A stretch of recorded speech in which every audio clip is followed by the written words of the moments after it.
about. Trying to figure out what it's all about. Existentialist. Am I worth anything or just discount? I don't know. I don't know. I don't know.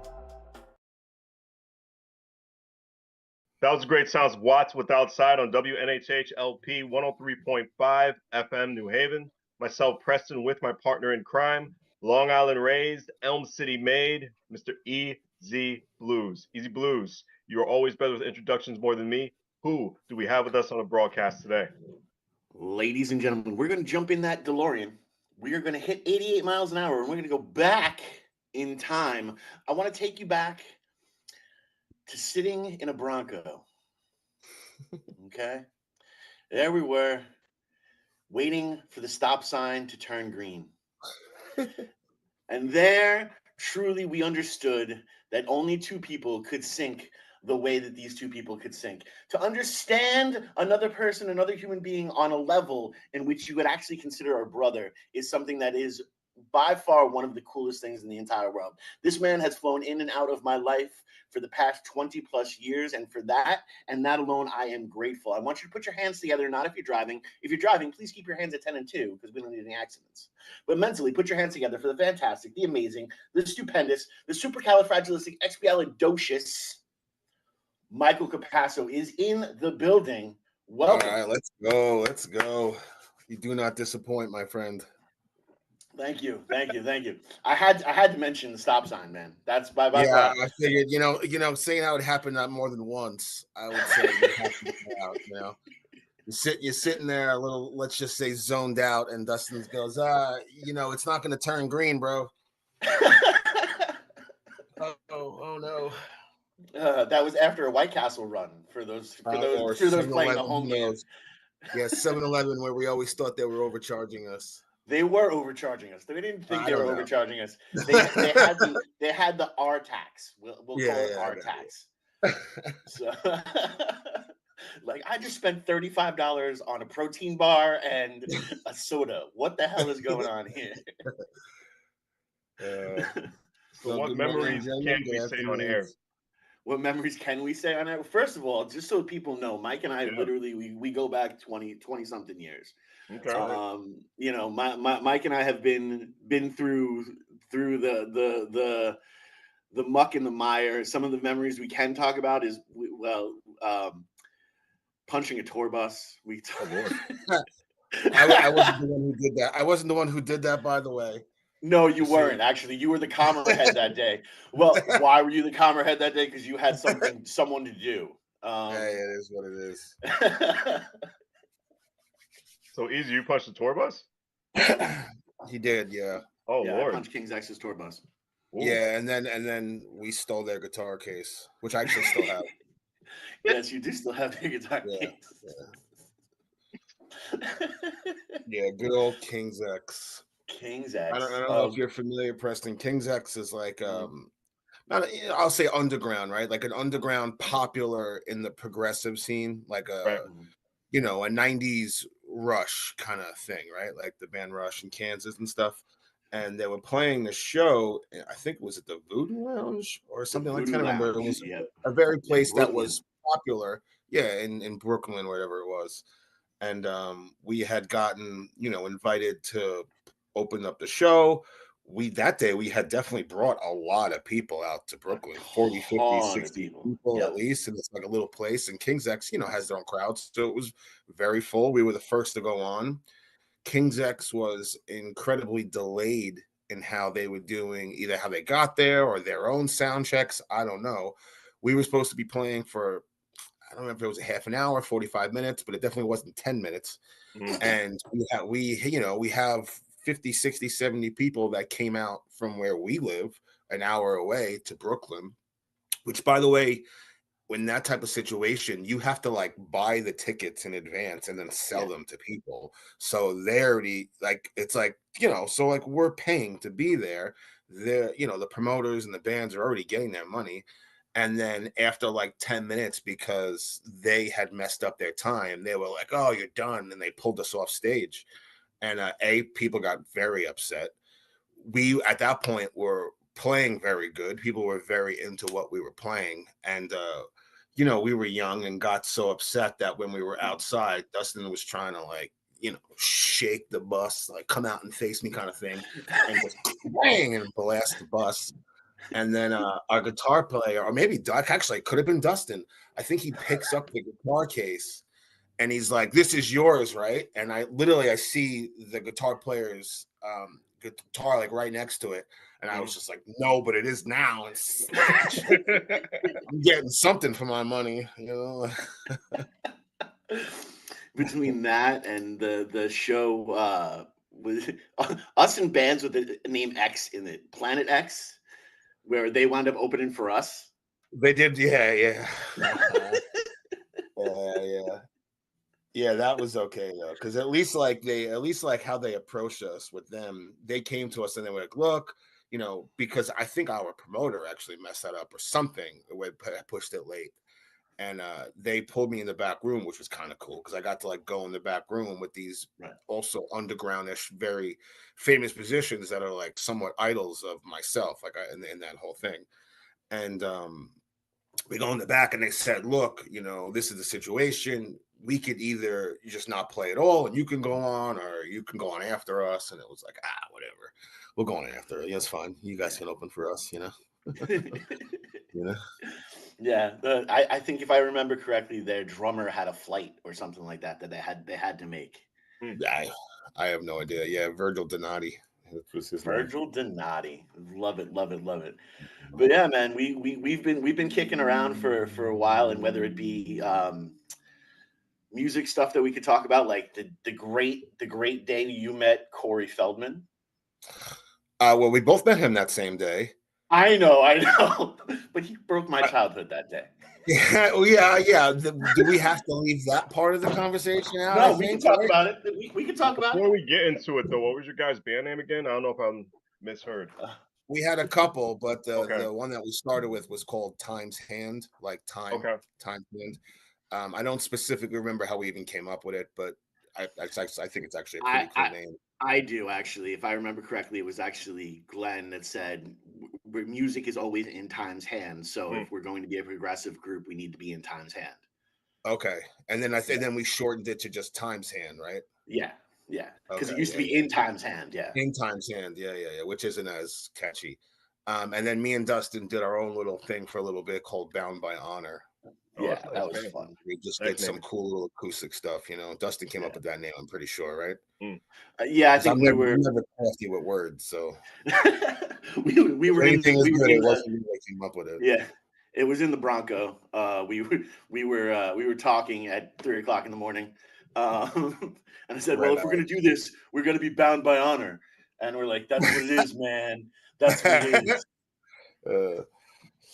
Yeah, good times, man. Good times. So long ago. It's crazy to think about like how long ago it is, because sometimes, like, you know, when you're in your 20s, like those memories can get like imprinted, so it always just seems like it's yesterday, you know. Yeah. But to think about it, that like in a couple of months, 2015 will be 10 years ago. Yeah. Like, seriously, what? You know what I mean? Like, what? That's crazy. You get old so fast, you know. It's crazy. Well, talk about like just so that we can actually give the audience a real understanding of the time frame of it. Where were you September 11th, 2001?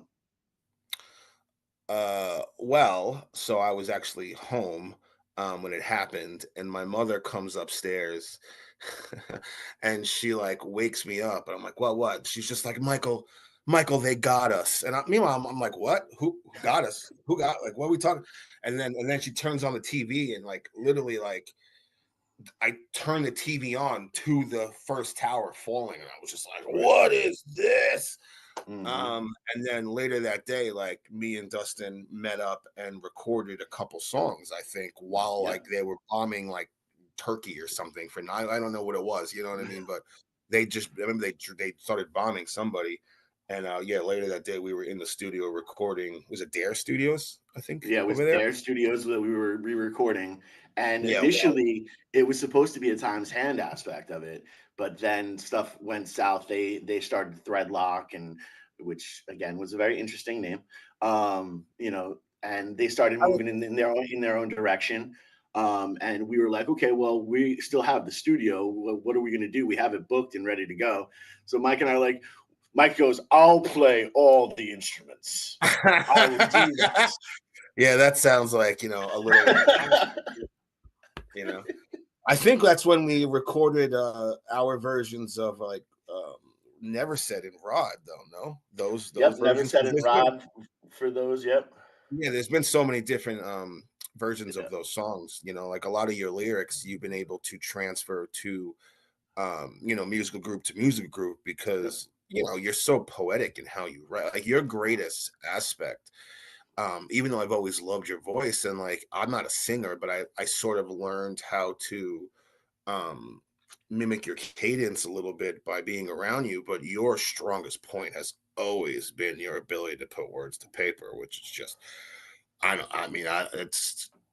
still feel like you should be able to write for somebody else and be able to cash in on that because I've seen so many of you just and coming up with just like, wow, I like that's the best way to say that, you know what I mean? So, you've always been able to just always have lyrics and songs on hand for anything you did because you already have the best stuff just in a notebook or whatever you got going on. You know what I mean? That's always been a strong point of yours, man. Well, I still remember being at when you and I saw Any Given Sunday again. We were altered for the way that we were altered, and the worst thing that they could have ever done is put bars into movie theaters. That was by far, I think, some of the worst mistakes they could have ever done. So we're in a movie theater, and Cameron Diaz's character goes, "Well, they say that every man wants a son." And I was like, I need a piece of paper and I got a napkin, and I just started penning out. Is that how you came up with the lyric for Father Hunger? Yep. We were I remember it being something. I don't. Okay. Yeah, exactly. That's just what I'm talking about. Like you've always been it's when people have certain talents, like we all have our own thing, right? Like I'm talented at a bunch of stuff. Preston, everybody has their own thing, right? But when you see brilliance, it's so obvious sometimes, and like just to like be witness to like somebody who just pulls something out and it's bam, an influence hits them and they just put together like something incredible is like so cool to see, and that I remember actually, like I don't remember it being Any Given Sunday, but I remember you pulling it out of something and it was just like, oh wow, yeah, that's good. You know what I mean? Like see it, So, we're talking a lot about the past and a lot about the future and all those different kind of things. You've had a very interesting walk, as per like an entrepreneur and business style and all those kind of stuff yourself. This is your time. You talk about as much as you want to talk about or as little as you want to talk about. But what was it like going from, pretty much growing up in an industry that was very self-sufficient and very entrepreneurish, and to live that type of life? So what he's talking about is when I was basically born into the restaurant business. My mother and father, when he was alive, they had opened this place called Villanopoli, which was like an half Italian pizza place, half Italian kitchen, in a town of Smithtown on Long Island. And I was like 6 months when they bought it. My father passed away when I was like 2. And then my mother and the business partner that was working there, they took over and they had it for about 25 years. So I was just around that and born into it. And then when I was 24, they wanted to sell it. I didn't want to buy it. I wanted to get into the bar business. And my stepfather was in the bar business. So when I was 25, I bought a bar. It was called Our Place, like me and you, Our. And I was sort of bred for that type of understanding. I came into it like a little bit more experienced than like a day one type of person because I'd been around it for so long. I had been around my stepfather for so long, who was in the business, playing in the music scene. I was around those type of stuff, doing a lot of legal things. I was always around this type of like, you were running things, you know what I mean? Right. So I approached it with a little bit of like a Moneyball type of situation where I tried to focus on these little aspects that would just make these big differences. Mm-hmm. And it worked fast for me, you know. It was a little hard in the beginning because I was so young and it was like an old man's bar. So, you know, an old, you know, a 60-year-old drunk who's been in that bar seat for 40 years, like they don't want to respect you. But I definitely over time established a lot of respect. And in the town and the community, I was like sort of like a prince because it's like became such a popular place that, you know, everywhere you go, it's almost like having paparazzi. Like you just everywhere you just see people, hey Mike, hey, you know, and it's just what it was. Mm-hmm. And that part was cool. You know, it definitely like gave me a sense of pride and yeah, I can't think of the word, but just an individualist kind of like, you know, it gave me like a sense of purpose. Now, the issue with the bar business is that it's like the worst. And for somebody like me who's a little pessimistic, you know, when you're around people who drink and this and that and drugs, like, you know, everybody's trying to get something from you. So it starts to get a little difficult to tell the difference after a while. And your first initial thought is always like, how is this person trying to screw me over? And generally they always are at some point, but it can ruin a lot of things. And because I'm such like a control kind of freak, and my strongest point has never been like delegating to somebody else. You just have to take it all on yourself, and that became very, very hard and made, you know, obviously like relationships difficult. I passed on definitely some what probably could have been good situations just for what would hopefully be the benefit of that. Um, you know, but I mean, I made so much money for so long. I mean, it out of just this one little place, you know, I Mm-hmm. mean, so ultimately, like I know I don't regret anything I ever did with the bar and the business and stuff like that, but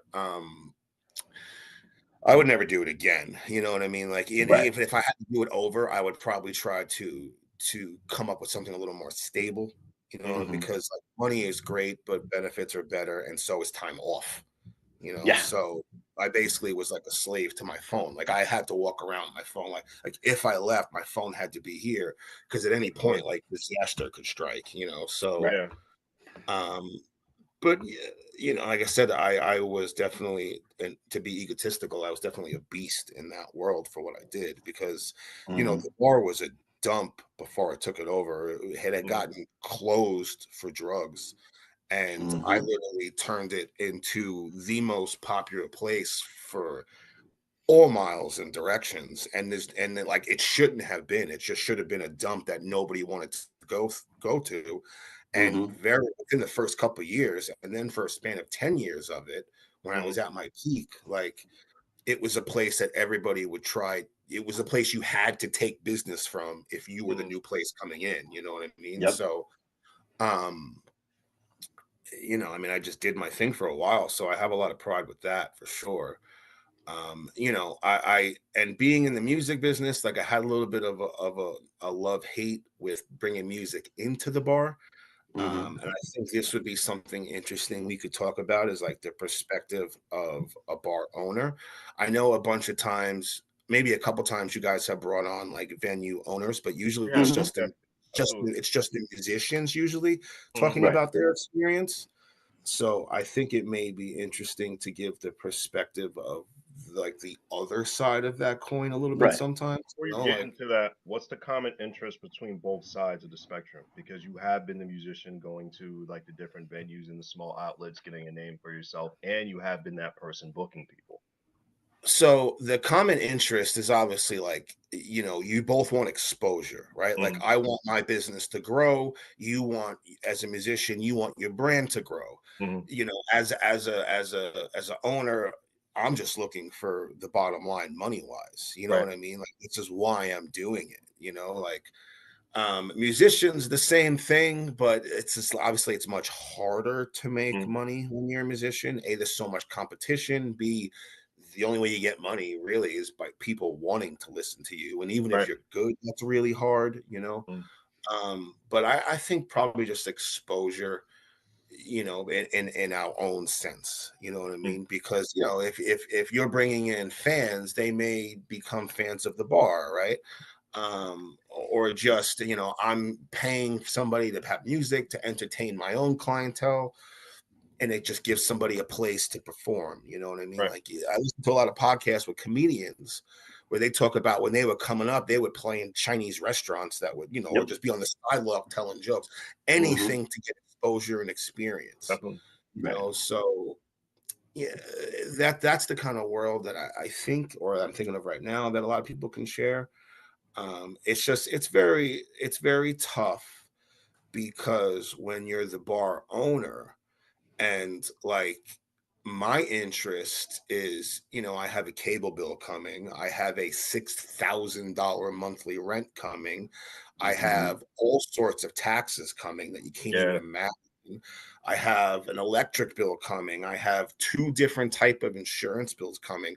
I have a liability insurance. If somebody leaves and kills somebody, they're going to try to sue me for $2 million. You know what I mean? Like, which happened, which I got sued one time, but wasn't for that, because of something different. And then there's just basically, if the place can go on fire and I'm renting somebody's building, I have to be covered for that. And the landlord could be like, you have to have a $5 million policy. Well, then to have a $5 million policy, you got to pay like 30 grand a year. You know what I mean? And the issue with dealing with musicians and groups and bands and all these people, and I get it. When you're a musician, you're like, I'm playing and like I should get paid money. I'm doing this, blah, blah, blah. And it's like, I get you. But most of the people who are listening to your music are On people who would be WNHHLP 103.5 FM New Haven, myself, Preston, and my partner in crime, Long Island Raised MC May, Mr. EZ BlueZ. Big Mike, continue. most of the people that usually are at the venues, in my experience, are people that would be there whether the group is there or not. Like, they're people who are already hanging out here that I have brought in and established. And the musicians that are usually coming in, if they're local or whatever, even if they're like these hired acts, people don't really bring too many people in. Usually when you play out, what do you bring? 4 of your friends, and how many of them are drinking water? So it's not like I'm really getting anything out of it. How much would you really like me to give you back? Like, you want, so it just creates this very tough environment. And I understand when I listen to a lot of like musicians and talk about, oh, you got to pay people, it's not fair. These venues and these clubs are making all this money. And I can't speak for big venues. I can only speak for like the local place. But I feel like things are always one and the same. If you're small or you're big, like things work the same. It's just that, little differences or not. But like, unless you're bringing out a bunch of people, or if the place is charging like $10, $15 at the door, then okay, you can give somebody a piece of that. You know what I mean? But how about somebody like me, where I never charge the door charge? So what would you like me to give you? You want me to just give you a percentage of money that I would be making if you were here or not? And then what? I have to go into my savings to pay my electric bill?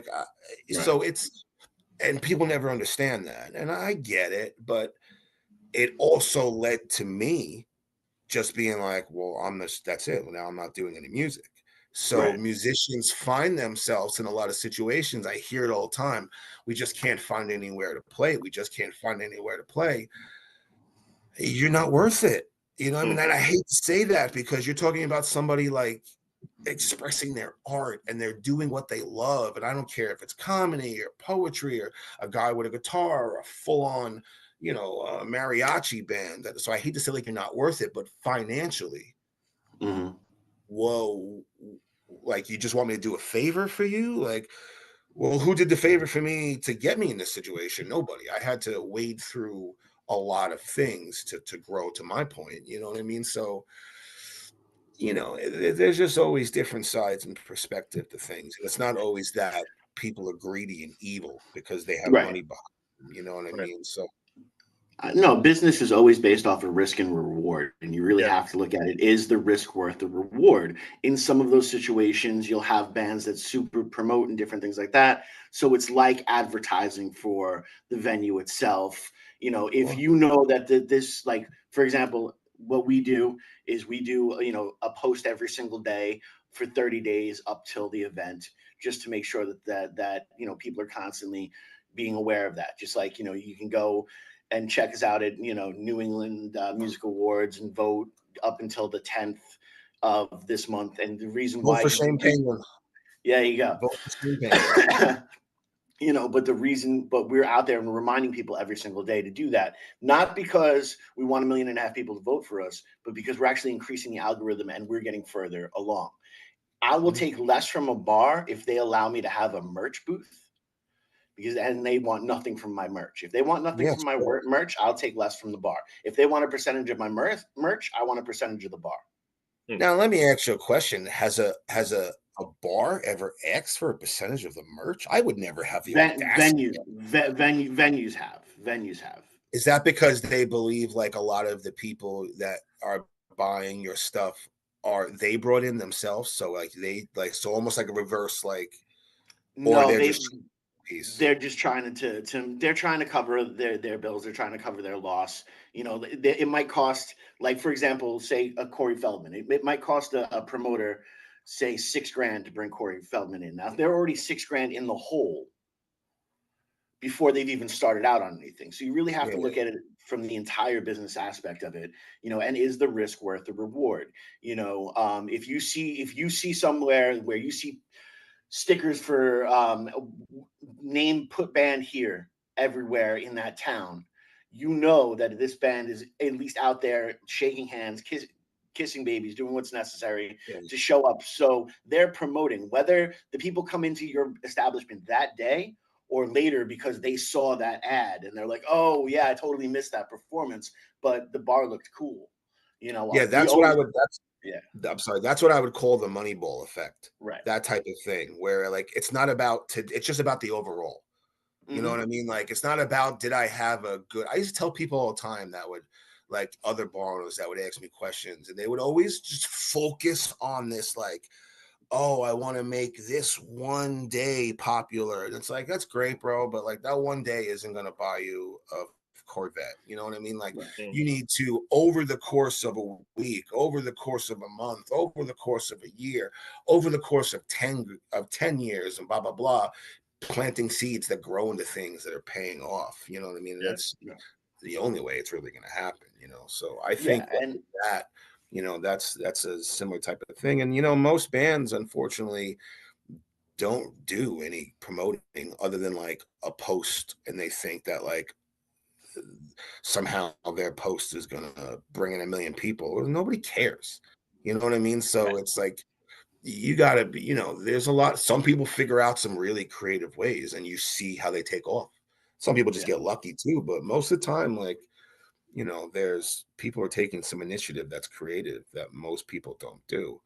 Right. And if somebody is bringing in a lot of people, then you have a bargaining chip. Then you have a reason for it to be like, okay, well, I want this, and people would be much more likely to turn it over. I mean, there was definitely some groups that I definitely paid. Sometimes it worked out, sometimes it didn't. But on Long Island, where it's like a tribute cover band full, Bland. There is a bunch of groups that will consistently bring in 100, 200 people to your place. They can get $2,000 from you, no problem. Yeah. You know what I mean? Yeah. Well, you look at it, it's a 10% investment, because you got to look at every single, say you get that 100 people, say 100 people in there. Each person is average to spend $20. And they look at that $20, so that's bringing in $2,000 right there on top of what you were already making for the day and all those type of things. So that's the way you can look at it. And the way, you say, look at it from the Moneyball aspect. I'm going to say, look at it from the poker player. Why can't I remember his name? Doyle Brunson, the Doyle Brunson aspect. Sure. I never look at it hand to hand. I always look at it as one big game. I'm Yeah, consistently of playing course. one giant game. So I can lose a hand, but I'm going to win the next one, or I'm going to win that following one. And as long as I'm up at the Overall, end of the road, that's really all that matters to me. yeah, And I a think, positive percentage is a positive percentage. You know what I yeah. mean? Like if you're up overall, you're up overall. You guys should own a bar. What? Like, just come Mike, New Haven. You guys should own a bar. Just come New Haven. Take that risk. Yeah, Fun being a fly Mike's on the like, wall in this Mike's conversation. like, never again. I'm fried. I'm I fried. mean, look at it, Nick. I'm Something fried. small time. You never know. You never know because like A Yeah, coffee I house. there's think a lot of gems. A coffee I house, think maybe. A coffee yeah, shop. coffee A house, coffee shop, exactly. not a bar, but a coffee shop. Yeah, let's open a hot dog truck, or it was, I don't know. You know what I mean? It'll I'm sell. so fried, It'll man. sell. So now that all of this has gone through, and you have lived several different lives, you're at a restart aspect of it, and you've now figured out kind of like where your voice goes, whether it be it's doing some of the amazing workout stuff and the body transformation stuff that you have done with yourself, or now stepping into a new career where you're actually managing others and Yeah. kind of instilling the entrepreneur aspect of it in a corporate level. Yeah. What is that like, and what can you talk about this new gig you're doing? So I work for a company called Crossmark, which is like a merchandiser company, and a merchandiser company is like a merchandiser is somebody who basically is a vendor and they stock the stuff at places. So when you go to we specifically just deal with Walmarts. And you go to Walmart and people are stocking stuff. When you have like Pepsi, Coca-Cola, company like mine, which is Goya, the food products, those type of things, Walmart doesn't stock their stuff unless the company gives up a larger percentage of the profit sharing. So how Walmart works is when they sell your items, the company split profit. That's how it works. Right. And if they have to put your stuff on the shelves, they want a larger percentage. Now, over the course of everything, that could equal $10 million a year that right. Walmart gets extra. I don't know the exact numbers, but let's say something like that. So a company like Goya, it is way more profitable for them to hire a secondary company to handle all that stuff because they pay their own employees. Now you have to pay them more than a secondary company would. Then you have to pay their insurances. Now you have to pay all this stuff. Now you got to get all into that business things where you could just have another company handles it and everybody is better in the end. So when I was getting back into working post-COVID, because everything with the bar sort of all those years, everything I did, all these sacrificing for everything. I mean, in the end, unfortunately, it all got deleted once I just basically lost hundreds of thousands of dollars, like in the span of a year that I'd spent, 3 decades giving up everything in my life to get. So I took a year off and just sort of worked through that. And then was just like, all right, well, I need a job because now I don't have any more money. And I just applied to everything. I didn't care what it was. If it was working at a liquor store or picking up car, I didn't care what it was. If somebody would give me 10 hours a week, fine, I'll take it. And I'll do that 6 times and I'll get my 40, 50 hours. And then whatever grows the best out of it. And this company Crossmark, when you're hiring people for 10 hours a week, you're generally going to get a bunch of tomato cans working for you for the most part, So, and I am not a tomato can. So I very, very quickly just funk, took off. And I saw this email one day that the head boss sent out, telling people hey, this is a real job. If you're gonna not come in, you have to call out. You can't just not show up to the store. And when I saw this email, I was just like, oh my God, people are the R word here. You know what I mean? So, wow. So I just started keeping my contact with my boss, very, very, hey, I'm in the store. Hey, this is what I'm doing. Dun, dun, dun, dun, dun, just very heavy contact because it's not a face-to-face business. I've been now managing the company, this aspect of the company for almost, a bunch of months. And I've never even had a Zoom meeting it's only over the phone and text messages. So it's not face-to-face business. So the only way you're gonna grow is by keeping your phone number constantly on your boss's screen. You know what I mean? So I figured that out very quickly and just constantly kept doing that. And then just almost started like doing the job because I was like, my boss is in Pittsburgh. My district manager is in New Jersey. Like I'm the one on Long Island. So if they have a problem, what are they going to do? What are they going to do? If somebody doesn't show up to the store, what are they going to do other than cross their fingers and hope somebody takes care of it? So I was like, they need somebody to take care of this. So I just started like doing it. And eventually the head boss, the regional manager, she was like, hey, have you ever been in management, by the way? And I was just like, funny you would say that, you know what I mean? And went through it. And she was like, I have a job for you. And they made me what was at that point called the market mentor, which it's like basically like, if somebody can't come in, you got to cover them. And if, we need people to be trained, you train them, and then you just kind of go around and help people figure things out. But like I said, they're not on Long Island. So I just immediately started like going to the stores and dealing with the store managers, dealing with the Goya sales rep, I just started doing everything that if a district manager and a regional manager were on Long Island, they would be doing, but they're not. So like there's a place for that. So I just started doing it. And it's like they made me the district manager without giving me the title, and they created a title of market manager for me. I'm the only person across all of the United States that actually has my job position in this position. So that is really cool. It gives me that pride that I kind of had with the bar where it's like, you're doing something, you accomplish something, people look to you. Obviously that's going to come with the exact same negative things where like it never stops.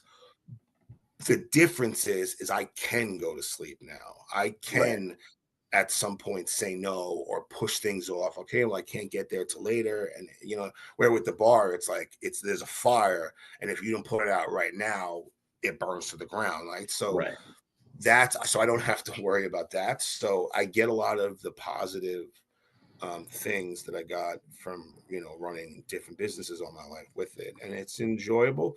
I and it's given me some experience that I can now in this type of thing. I would be able to. There's a lot of other companies that do the same stuff, different product. So now I have experience going forward with it. And I built such good relationships with all the different Walmarts and all the different people. I mean, the president. Literally, the president of Goya knows my name just because of how like good I've worked with the sales reps. So like the super busy stores on Long Island that president of Goya would know because they're the big stores. The people who run that stores, I'm the one they deal with. So it's like my name is going to the president of Goya. You know what I mean? So it's such a it's hopefully a good opportunity going forward and lead to something else. If anything, it's just giving me some fulfillment and stuff to do. I mean, I still have a problem, with a couple other things, but like it's it's at least it's better. At least I don't feel like I'm in like limbo. Right. Well, no, that's one of the top things, and it's so easy to get stuck in limbo. It's someplace where I've been 1.5 million times. To get out of limbo, I joined the army. Like, let's be real. You know what I'm saying? Like, to try to really think, really think about those type of aspects. I'm not kidding, man. Mike was there. Yeah. He's like, "What are you gonna do with the rest of your life?" I was like, "I'm gonna join the army." He's like, "You're an idiot." Yeah, but who would think that? But but look, it worked out, man. Even if it's just like a shock to your what you've created a habit of, and your own thought process and your own behavior, you need like a kind of thing to, what I mean, to change that sometimes. So it worked out great for that, at least. Definitely did work out good, and I'm glad that things are coming to that level of working out for you as well, and continuing to build forward. But what does Yeah, the hopefully. next adventure look like for you? Are you going to start that whole backpacking and blogging aspect of it that you've always talked about, or Yeah, going to probably finally not. do your food show? The food show I could have, for a long time, I was doing this like Dustin's favorite person, Dave Portnoy. I was doing a pizza inspired reviews for a long time on Long Island, which actually caught a lot of stream. That was a lot of fun for a while. But then once I started dieting, I was like, can't be eating pizza 3 times a day. You know what I mean? But, yeah, so that was a lot of fun because my cousin has this Facebook group on Long Island called Long Island Food and Drink, and it's got like 60,000 members or something like that. Oh, wow. So and he's my cousin. His wife, their kids is my goddaughter. You know what I mean? So I was able to just have free reign of it, and I was the pizza guy on the site. You know what I mean? So I actually got to do the whole foodie thing for a good 2.5 years. That was a lot of fun. That was what kind of kept me going. Right when COVID was starting to hit, I started to just at least keep my mind busy with doing that. You know what I mean? Right. What dish surprised you the most? What was that? What dish surprised you the most with all the food? So when I was doing food review, I was just doing like regular pizza. You know what I mean? Like, because like I said, the whole one bite influence thing. I just happened to share a lot of similar interests in what Dave Portnoy, his thoughts on pizza. Like, if you're gonna judge it, it's got to be the regular slice, and it's got to be how you give it. It's got to be how you give it to me, and that's what you judge them. He does whole pies. I was judging walking into a pizza place and getting a slice, because on Long Island, that's what most people do. If you want to judge them at their best, you have to have them make you a fresh pie. Right. But when you're on Long Island, that is like 5% of the time. You're walking in, the pizza was probably made 4 hours ago. They throw it in the oven, and that's what most people are getting. So that's what I wanted to grade people on. You know what I mean? And when Long Island, I like Long Island pizza, but literally it's like 95% the same slice. Really? It's just this same thing over and over and over again. Yeah, it's just mutz, dough, sauce. Yeah, everybody buys the exact same ingredients and makes it the exact same way. You know what I mean? Except some people put more sugar in their sauce. Little differences here and there. You know what I mean? So sometimes when you get somebody who does something a little bit different in a good way, it jumps out, and that's what you kind of start looking for. But yeah, it was just regular pizza, no toppings. You walk in, you get a regular slice. Like, that's what you judge, so. Well, I'm not judging you on WNHHLP 103.5 FM New Haven. Myself, Preston, and Mr. Easy Blues. Go ahead, Easy or Mike. I'm sorry if I cut you off. Well, that was one of the things that was the biggest culture shock to me, is not every place out here in Connecticut or in New Haven sells by the slice. So I walked into one place, I was like, yo, can I get a slice? They're like, you can get a small pie. I was like, I can get, excuse me? Yeah. I just want a slice. I need to go walk down the block and have something to eat right now. Why can I not get a slice? This makes no sense to me. And they're like, that's not how we do things out here. And you live in New Haven, which I know, Dustin, that you said it's not your favorite style of pizza, but New Haven is the underground king of pizza, man. Like, that cold fire pizza is what's up. It's one of the only times when the word crispy goes along with what you get, because on Long Island you get charred, but it's soft. There you get a, which is, that's what you want, man. You know what I mean? But yeah, because I think sometimes you go to like the wood-fired places that are making the Neapolitan style, and Neapolitan style is no bueno. That's when you get like that soft dough thing going on, and I don't know why people would even like that. It is the most similar to pizza in Italy, but it doesn't mean it's better just because it comes from the mainland. You know what I mean? You want that crunch, and New Haven coal fire is really the only place that does it. Yeah. I don't want the crunch. I know. I don't like the crunch. I like the stringiness. I like it to bounce back. You know what I mean? I want a little fluff. I don't need crunch. All right. I believe in fluffy boy fall, and that should be in your pieces as well. One thing though, I totally agree with what Mike says, but I'm not a fan of sweet pizza sauce. I don't think pizza sauce should be sweet. Oh yeah, why is there a bunch of places up there where they make their sauce too Some sweet? places, not all, but I don't like my sauce sweet. I don't like when you put sugar in it, salt, and oregano. No, the regular, the basic. I don't Yeah, yeah, sweet sauce is not for me. yeah. I hear you because Yeah, it's the word is not tart, but it definitely. I know what you're saying. It definitely yeah, gets that like, yeah, you know what I mean? Like, yeah, I yeah. hear you. I'd rather a That's for little like more. fried dough or something, like that. That's why I expect it on. But I got you. See, when I've been to New Haven, I've only mm, been to like the big famous classic places. You know, the Pepe's, yeah. the Sally's. Mm. I can't. There was another one I can't remember. Modern. Also, yeah. That was actually that might have been my favorite one. I can't remember. Modern's Yeah, addictive. modern was your favorite because I remember us talking about it because I prefer Sally's. I Okay. can't stand Pepe's. I don't like Pepe's business practice. I don't like Pepe's period. Okay.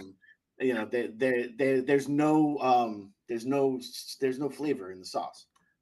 It's just straight tomato, Okay. and that's not how things go around things. But Sally's has a much better sauce combination, but Modern has the much better choices. The Okay. only thing that I don't like about Modern is how much carcinogen you get on your pizza at Modern. Well, you just it's burnt. Oh yeah, it's burnt. It's burnt. Yeah. It's burnt Okay, like you and me talk on to a the 3-day weekend burnt. It's burnt like you and me on a 3-day weekend burnt, bro. You know what I'm you can saying? talk to the maybe person. maybe They that's can make why it maybe that's why it's easy. such my favorite. I'm just so used to it. You know? Yeah, the only thing that was terrible is it was a 2-hour wait. I Yeah. was literally outside. I mean, I think this was at Sally's. I was when I went up to New Haven a year ago for that thing when I saw you. Mm. Like I was online for a good Yeah. hour and a half Yep. before I even got into the place, let alone to Mhm. even order it and get it made. But so good. It was just so good. The only pizza I've ever given a 9 to was Sally's. Nice. Yeah, 9 something. Nice. I don't remember what it was, but so Preston, So out of curiosity, no one ever asked you about you. Like, what's your story? Like, how did you meet Dustin? Every show I ever watch, All right. it's like you do the whole like WNBC, and then like Dustin kind of takes over. Like, what is your Um, story? How did you guys meet? I can tell you my version of how we met. Dustin will give you an uncensored story after this broadcast. I met him through a restaurant we used to work at. I'm not gonna say the name. And we met like 10 years back.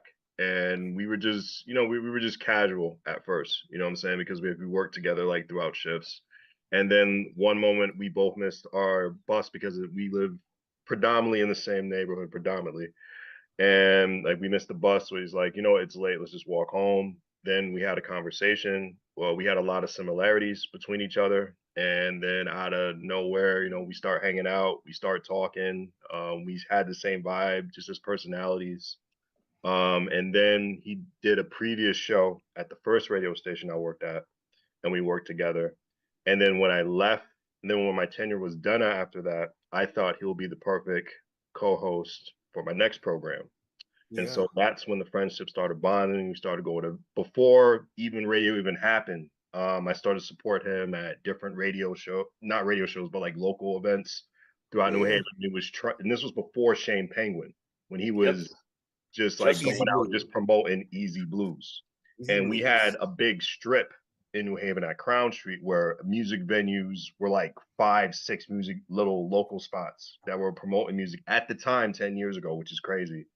And he had to go back and forth. So I was just pretty much his encouragement. Nah, you got to go to that next spot. You got to go to that next spot. You got to go to that next spot because like you want to, establish yourself. And then I think Yeah, for that sure. networking, which led to him in the band, which led to him doing more things. We both support each other. I think the thing I like about being with Dustin on the radio is we don't try to overstep each other.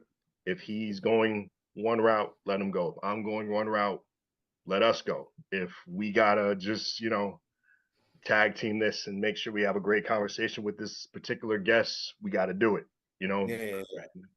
whatever the situation calls for. Absolutely. So you were in like the radio station stuff before this. Yeah, I did. It's a long time now. 2000, 2010, 2011. So it's crazy Oh to yeah. say Yeah, exactly. Which is now that long. 15, 16 years. Yeah. What Yeah. made you get into like want to do radio stuff? Way back in college, I didn't know what I wanted to do. So it was after high school, back in 2005. I went to this small community college upstate Connecticut, and they had different programs what I wanted to do. I didn't want to do funeral directing. I didn't want to be a cop. And then one of the counselors was looking at me and said, "You got a nice voice. Why don't you, they have this radio program at the community college. Why don't you go in there?" And so I went into there and I got my degree, but I didn't really like mess with it until I went to an actual broadcasting school in Stratford, Connecticut. I Okay. graduated from there, and then that's when I really pursued my career. You do have a great radio voice, that's for sure. Yeah, Now that you like say it, it's like, yeah, you got that whole, I don't know how to, that voice. Yeah, you got it pretty good. What I do enjoy though is you don't have the radio guy sound. Hey now, just coming to you right now. You know what I'm saying? That whole radio thing. Like, you don't have that, so that's great. yeah. You know what I mean? But yeah, that's cool, man. Now I can't remember, like Preston, were you involved with the Matt game stuff with Dustin when he had the thing with Nick, or Towards the we end. got we got a little bit of time left, but I can tell you, yes, I was somewhat involved. They put Okay. me out as administrator for that Facebook group. For the audience who doesn't know, there's a wrestling Facebook group I used to administrate with myself, Dustin, and good old Nikki, called the Mac Game, and we were just posting out different stuff. That's when Dustin had his previous show with Nikki before then, and Yeah. then I guess they parted ways mutually, and then we started. You're part of it too. The Face to Heel, Yep. from a face to a heel wrestling group, which we're doing right now. So Yeah, look it up on Facebook. Starting to grow. Yeah, it's growing. That's so Really cool happy to me, about that. all of a sudden, because Yeah. think about it. For like a good 2 years, like it was like 60 members. I think 40 of them were from my friends group, and then all of a sudden, four of them would respond, and four of them, the same four people. They'd be like, "Oh, these guys were up in this again this week." And then all of a sudden it was like all of a sudden we got 2 members, and then it's like consistently like these, you'll see, you guys are posted, and it's like 8 new names, and now there's like 350 something or something. We're growing as we speak. We get new members every day now, which is crazy. And I think we hit some type of algorithm. I don't know if it's bots, it actual had to people, but I'm happy. Yeah, it's so let it cool, grow, man. And it's organically too. So yeah. From face that's what I love about it. Mike, we only have like a little bit of short time with you right now, just for this recorded broadcast. Any kind words you want to say for the ending of this, and if anybody, if it to your choosing, because we like to do social media tags at the end of the program. That's entirely up to you. But I don't really have much. If anybody wants to check out my photography page, you can look up Big Mike Photography on Facebook. But that's about it. I'm not I don't got anything like that to promote. You know what I mean? Right.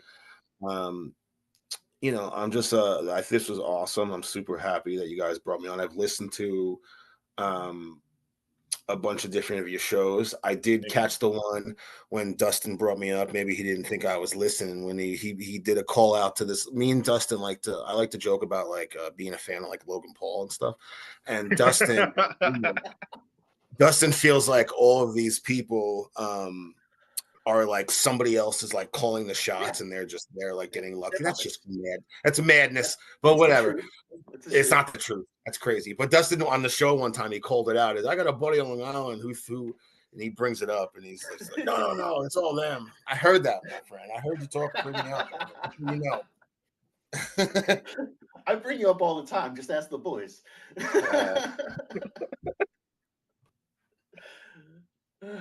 But Mike, thank you so much. This has been a fun conversation. Come on again anytime. Anytime you want me. Anytime you got a topic or something you want to come on, you're always free. You got a free invitation, man. Just hit us up. either me or Thank Dustin. you, brother. Thank you. I appreciate No, it. bro. Love you guys. Absolutely. you very much. WNHHLP 103.5 FM New Haven, myself, Preston, Big Mike, and Long Island Rays Elm City Made, Mr. EZ Blues.